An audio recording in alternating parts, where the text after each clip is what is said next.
রাব্বির খুব আউস হয়েছে, ক্ষেতের মাঝখান দিয়ে যাবো, মনে করো যে পড়লে পারে আমার কোনো দোষ নাই, পুরোটাই রাব্বির দোষ।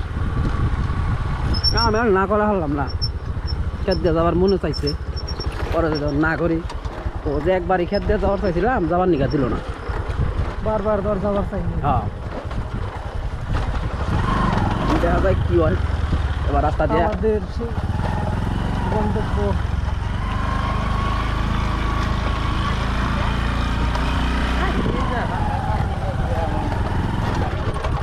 রাস্তার অবস্থা মারাত্মক। ওই যে রাস্তার সামনে নেমে গেছে কারণ দিয়ে যাও নামবো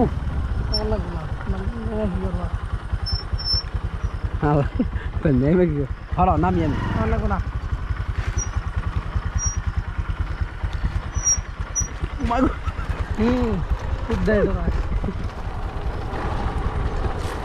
ক্ষেতের মধ্যে দিয়ে নামাই দিছে। আর ইউনুস পাইছো? না না না,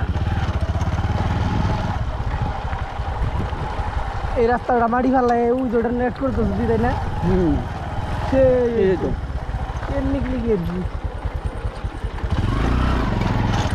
এই যে একটা খাল, খাল এটা শুকাইয়ে একেবারে নাল হয়ে গেছে, এর মধ্যে পানি থাকে, গাং গাং গাং গাং গাং। আর খাল কবার নিয়েছি বেশি আবার কাটতেও না, এই নেই তো মাটি নিয়ে ওই রাস্তা মধ্যে দিছে, মানুষের নাও দাও ভেঙে গেছে নৌকা সার গাঙ্গের এক কিছু পানি দেওয়া যাইতেছে। ও হয় যারা খোলা খোলা তো চোখই হচ্ছে না, এত বড় খোলা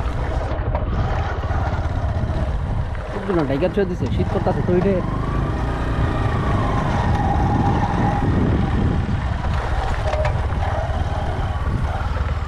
না এটা রাস্তার যে অবস্থা এটা কেমনি গাইলে ঠিক আছে করলে পারা তার উঠাম না,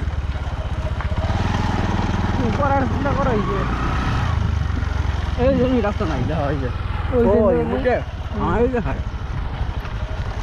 এই তো গাঙ্গের মাঝখান দিয়ে রাস্তা, দুই গোড়া গাং মাঝখানের রাস্তা, কেমন